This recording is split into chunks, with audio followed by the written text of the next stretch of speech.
Welcome back, everyone, to Heroes and Villains HQ. My name is David, and today we have my first Star Wars The Vintage Collection review for you today. Momaw Nadon, better known as Hammerhead, from Star Wars Episode 4, A New Hope. But before I crack this open, if you enjoy Star Wars and Marvel content, be sure to hit the subscribe button down below to help out the channel. But with that said, let's get this open and reviewed. Okay, now to take a look at the figure and card back. So I've already gone ahead and taken the bubble off the card back. If you want to know how to open your vintage collection figures without hurting the card back, definitely check out the video up above in the top right, and that'll show you how to do it. But now that this figure's off, let's go ahead and take a look at the card back here. You can see it's got this nice a yellow color here for the bubble. This is a part of the New Hope line, which is why you have this logo and the double silver lining. And then the classic card back image of Momaw Nadon Hammerhead here on the right. On the back, you have a little action shot of the figure as well as a description, and then the number up here. This is VC362 in the line. There you go. Okay, now let's take a look at the figure. So this figure does come with a couple of sets of bubbles here.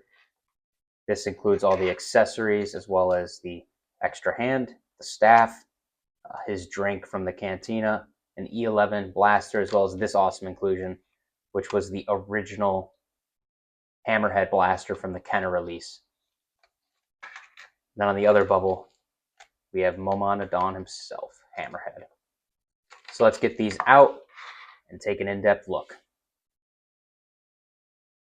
All right, now let's take a look at the figure. So starting off, in hand, this figure is awesome. They absolutely nailed it here. You can see the articulation all around is top notch. You got the knees, you got rocker ankles, as well as they can articulate fully. The shoulders, the elbows, even the wrists can fully articulate. And the head mold has a lot of movement, even up and down. So you can get a lot of poses with this figure, which is awesome to see. The accessories, you got the classic E11 blaster here. See that a lot. You have his nice, very long staff. You can see this just right next to him, just as tall. And then the extra hand and drink that can go nicely when he's in the cantina. If you did buy the HasLab, you can see here the hand fits the drink perfectly. And then the blaster that I have him holding is the original Kenner blaster. So that's a really nice inclusion of them to toss it in. Now this one does come in at the deluxe price point for vintage collection, which is $24.99.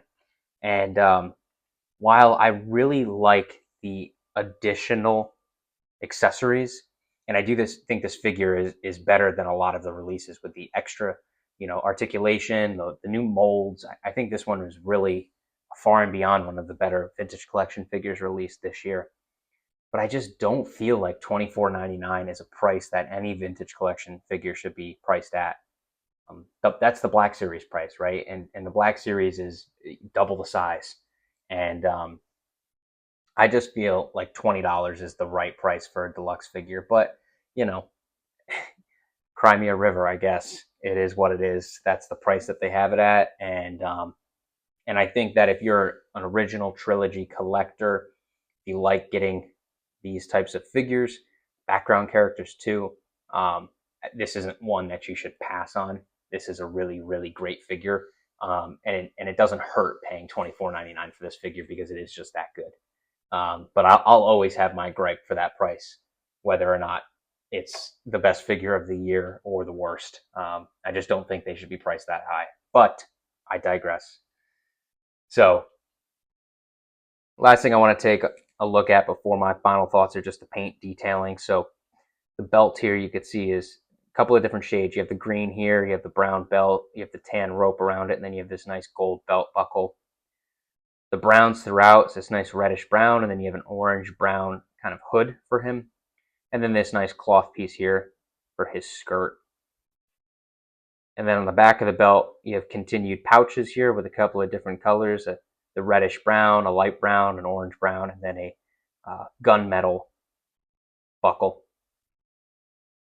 And then even in the legs and the feet, you can see the difference here with the toenails, I guess just the toes, the claws, I guess whatever his species has.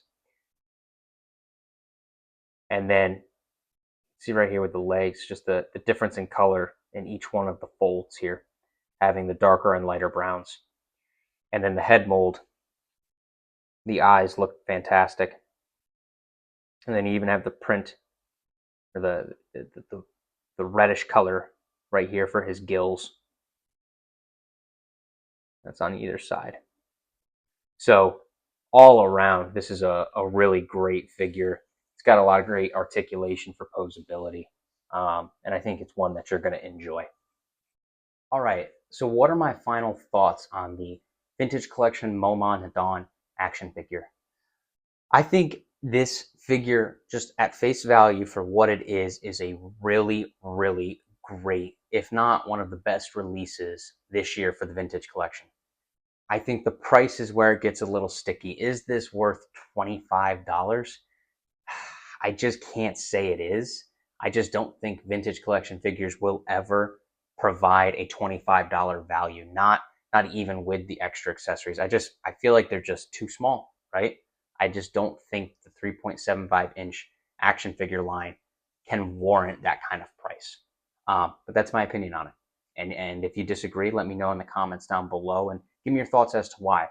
But I think the figure itself and the accessories included are really, really great. I think the paint detailing is amazing with the belt, the gills, the difference in browns throughout.